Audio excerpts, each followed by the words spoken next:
Assalamualaikum warahmatullahi wabarakatuh. Untuk sesi kali ini saya akan menjelaskan dasar-dasar dari pengolahan data atau definisi dari pengolahan data. Oke, apa itu pengolahan data?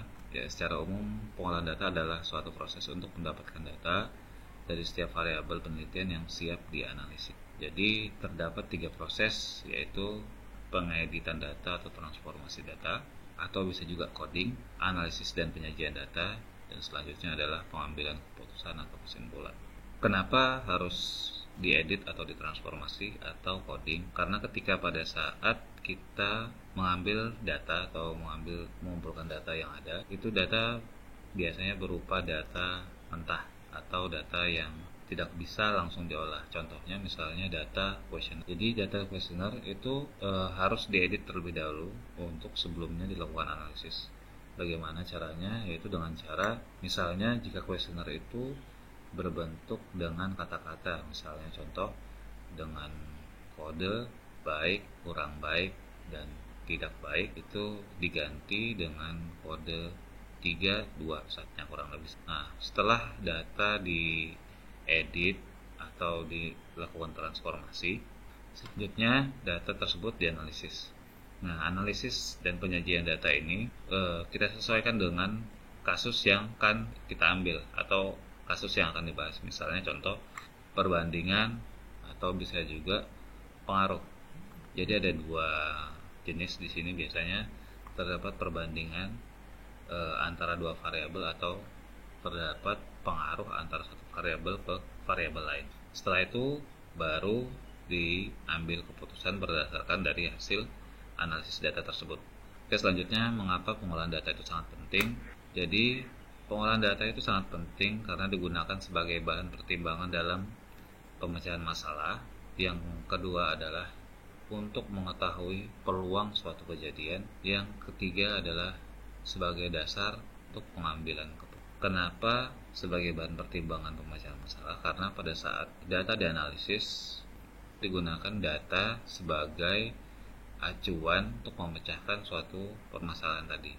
Selanjutnya, terdapat 3 proses dalam pengolahan data. Jadi yang pertama adalah data editing seperti yang saya jelaskan tadi. Yang kedua adalah coding atau transformasi. Yang ketiga adalah tabulasi. Nah, pengeditan ini adalah pemeriksaan atau koreksi data yang telah dikumpulkan tadi. Jadi ketika ada data yang tidak cocok atau tidak valid, itu maka sebelumnya kita harus sinkronisasi dulu atau memvalidkan terlebih dahulu. Nah, untuk yang kedua adalah coding dan transformasi. Coding dan transformasi ini digunakan untuk data-data yang sifatnya non-numerik atau yang berupa kata-kata yang seperti saya jelaskan tadi, baik, kurang baik, dan tidak baik. Jadi dirubah menjadi skor antara 3, 2, sampai dengan 1. Kurang lebih seperti itu.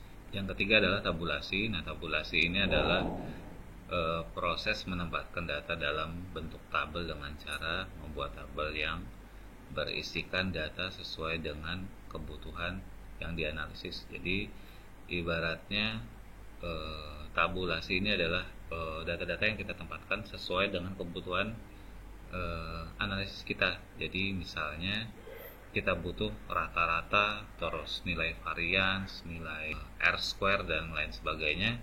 Itu kita bisa buat di tabulasi data dan kita buat deskripsinya. Nanti saya jelaskan bagaimana cara membuat deskripsi dari data-data tersebut. Selanjutnya, penyajian data dalam bentuk tabel dan grafik. Oke, sebelumnya saya jelaskan dulu apa itu penyajian data dalam bentuk tabel. Jadi tabel ini merupakan kumpulan angka-angka atau kata-kata yang tersusun berdasarkan kategori atau karakteristik tertentu sehingga memudahkan dalam proses analisis data.